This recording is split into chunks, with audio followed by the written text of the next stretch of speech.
رب العزت عطا کرتا ہے. اس کے اثرات یہ مقام ہے دعا. ماشاءاللہ جی. دیکھیں ناظرین کرام، علامہ صاحب نے فرمایا کہ دعا کی قبولیت میں جو بنیادی چیز ہے وہ ہے درود پاک.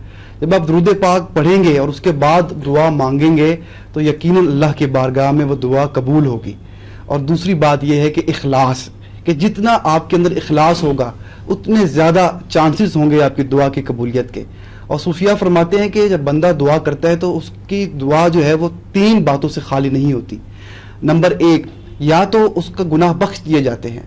نمبر 2، یا اس کو دنیا میں فائدہ پہنچا دیا جاتا ہے. اور نمبر 3، یا اس کے لیے آخرت میں نیکیاں یا خیر جمع کی جاتی ہے. جب بندہ خدا اس ثواب کو دیکھے گا جو اس کو ان دعاؤں کے بدلے ملی کہ جو کہ اس کی دعائیں قبول نہ ہوئی، تو وہ تمنا کرے گا کہ یا اللہ دنیا میں میری کوئی دعا قبول نہ ہوتی اور ان سب کا اجر مجھے آخرت میں مل جاتا. تو ناظرین کرام، اللہ تعالیٰ بہتر جانتا ہے کہ کون سی دعا کو کب کس وقت قبول کرنا ہے. تو علامہ صاحب یہ فرمائیے گا کہ جب انسان گناہوں میں کے دلدل میں پھنس جاتا ہے اور وہ نا امید ہو جاتا ہے تو وہ دعا اس کے لیے کیسے امید کی کرن بنتی ہے؟ اس میں حضور سرور عالم صلی اللہ علیہ وسلم کی حدیث پاک بھی ہے. حضرت انس بن مالک رضی اللہ تعالیٰ عنہ روایت کرتے ہیں، بخاری مسلم شریف کی حدیث پاک ہے. حضور علیہ الصلوۃ والسلام کے ایک صحابی بیمار ہو گئے. اللہ. تو آپ علیہ الصلوۃ والسلام خود چل کر ان کے گھر تشریف لے گئے. اللہ اکبر. تو حضور علیہ الصلوۃ والسلام نے ان کے لیے دعا بھی فرمائی. تو ان سے حکم بھی فرمایا کہ آپ نے رب سے کوئی دعا تو نہیں مانگی. تو وہ صحابی حضور علیہ الصلوۃ والسلام کی بارگاہ میں عرض کرتے ہیں کہ یا رسول اللہ صلی اللہ علیہ وسلم، میں نے ایک دعا اللہ رب العزت کی بارگاہ میں مانگی تھی کہ مولا اگر دنیا میں مجھ سے کوئی بھی گناہ سرزد ہو گیا ہے، اسلام لانے سے پہلے یا اسلام لانے کے بعد کوئی بھی گناہ سرزد ہو گیا، ویسے بھی اگر اسلام سے پہلے کے گناہ تو معاف کر دی جاتے ہیں جب اسلام قبول کیا جاتا ہے. جی بالکل. تو کوئی بھی گناہ اگر مجھ سے سرزد ہو گیا تو اس کا جو عذاب ہے، جو اس کا مجھے کفارہ ادا کرنا ہے، وہ مجھے دنیا میں ہی آپ عذاب دے دیں. میں نے اپنے مالک سے یہ دعا کی تھی. تو حضور سرور عالم صلی اللہ علیہ وسلم نے ارشاد فرمایا کہ میرے صحابی کتنا ہی اچھا ہوتا اگر آپ اس دعا کے ساتھ اللہ رب العزت کی بارگاہ میں یہ بھی عرض کر دیتے کہ مولا مجھے معاف فرما دے. تو وہ تو معاف فرمانے والی ذات ہے، اس کے خزانے میں کون سی کمی؟ خزانے میں کوئی کمی نہیں. اسی طرح جس طرح آپ نے فرمایا کہ ہم دعا مانگتے ہیں تو دعا مانگنے کے بعد ہماری دعا ہم سوچتے ہیں کہ دعا قبول نہیں ہوئی. تو ہمارے ذہن میں یہ خیال آتا ہے کہ ہماری دعا قبول نہیں ہوئی.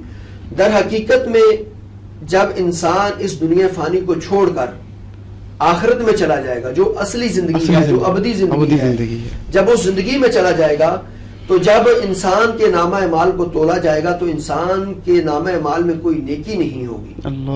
تو اس وقت رب فرشتوں کو حکم عطا فرمائے گا اور وہ نیکی رب عطا فرمائے گا کہ یہ اس کے نامہ اعمال میں رکھ دی جائے.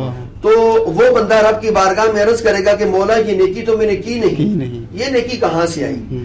تو رب فرمائے گا کہ میرے بندے جب تو تنہائی میں بیٹھ کر مجھ سے دعا مانگا، میں نے تجھے وہ دعا کا اجر دنیا میں نہیں دیا، یہ تیرا اجر میں نے سام کے رکھا تھا، یہ میرے پاس امانت تھی، آج میں نے یہ اجر تجھے تیرے حوالے کر دیا.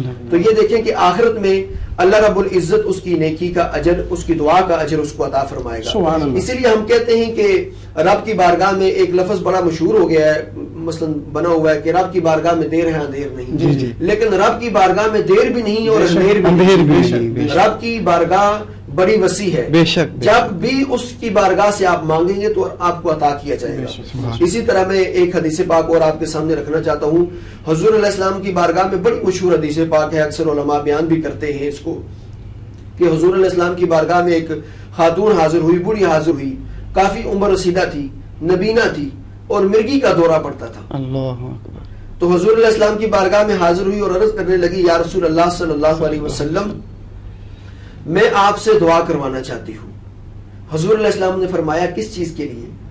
تو عرض کرنے لگی یا رسول اللہ صلی اللہ علیہ وسلم مجھے اللہ رب العزت کی طرف سے بینائی نہیں، میں نبینی ہوں، مجھے نظر نہیں آتا، لیکن جب مجھے مرگی آتی ہے، میں زمین پر گر جاتی ہوں تو میرے جسم سے کپڑا اٹھ جاتا ہے، میں بے پردہ ہو جاتی ہوں. تو میں چاہتی ہوں کہ یا رسول اللہ آپ دعا فرمائیں رب مجھے بینائی عطا فرمائے.